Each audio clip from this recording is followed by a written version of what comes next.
दोस्तों मेरे पास में कुछ दिनों पहले कुछ भाई लोगों का कमेंट आया था कि सर सेविंग्स अकाउंट्स और करंट अकाउंट्स में क्या अंतर होता है, इसके ऊपर एक वीडियो बनाइए। तो देखो यहाँ पर मैं आप लोगों को सिंपल भाषा में ये बताऊं कि यहाँ पर सेविंग्स अकाउंट्स और करंट अकाउंट्स में अंतर क्या होता है। तो सबसे पहली बात, यहाँ पर सेविंग्स अकाउंट्स के ऊपर आपको इंटरेस्ट रेट देखने को मिलता है और करंट अकाउंट्स के ऊपर आपको इंटरेस्ट रेट बिल्कुल भी देखने को नहीं मिलता है। दूसरी बात, जो करंट अकाउंट्स होता है वो बिजनेस पर्पस के लिए होता है। यहाँ पर आप जितना मर्जी चाहे उतना ट्रांजेक्शन कर सकते हैं ऑनलाइन, जबकि सेविंग्स अकाउंट्स के ऊपर मैक्सिमम ट्रांजेक्शन लिमिट अलाउड होता है। यहाँ पर आप ज्यादा ट्रांजेक्शन नहीं कर सकते और कमर्शियल ट्रांजेक्शन तो आप बिल्कुल भी नहीं कर सकते। दूसरी बात, यहाँ पर सेविंग्स अकाउंट्स ओपन करवाने के लिए आप 10 ईयर से ही अपना अकाउंट ओपन करवा सकते हैं और यहाँ पर आप डॉक्यूमेंट्स में आधार कार्ड, पैन कार्ड दे करके बहुत ही इजिली अपना सेविंग्स अकाउंट ओपन करवा सकते हैं। जबकि करंट अकाउंट्स के केस में ऐसा बिल्कुल भी नहीं है। करंट अकाउंट को ओपन करवाने के लिए आपका जो एज है वो 18 प्लस होना चाहिए। साथ ही साथ आधार कार्ड, पैन कार्ड लगने वाला है।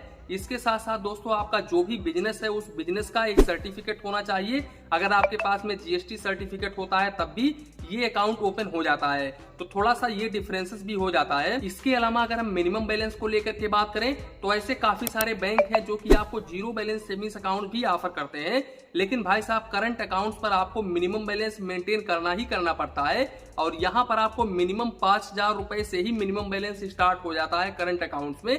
यहाँ पर एसबीआई का अगर आप ओपन करवाते हो तो यहाँ पर आपको 5,000 रुपए मंथली एवरेज बैलेंस मेंटेन करना पड़ता है। दूसरी बात, करंट अकाउंट्स के ऊपर आपको काफी हाई चार्जेस देना पड़ता है सेविंग्स अकाउंट्स के मुकाबले। तो यहाँ पर दोस्तों सबसे बड़ा डिफरेंसेस तो यहाँ पर आपको यही देखने को मिल जाता है।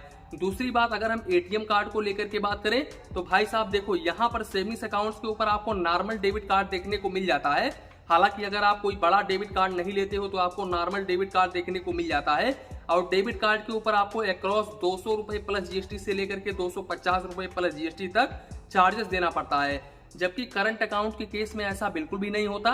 करंट अकाउंट के केस में यहाँ पर आपको बिजनेस डेबिट कार्ड प्रोवाइड किया जाता है और इस बिजनेस डेबिट कार्ड की जो फीस है वो 500 रुपए से स्टार्ट होती है। कई बैंकों में हमने देखा है कि 450 रुपए, 500 रुपए प्लस जीएसटी तक चार्जेस आपको देना पड़ता है डेबिट कार्ड के ऊपर। तो ये भी एक बड़ा डिफरेंसेस है करंट अकाउंट्स का।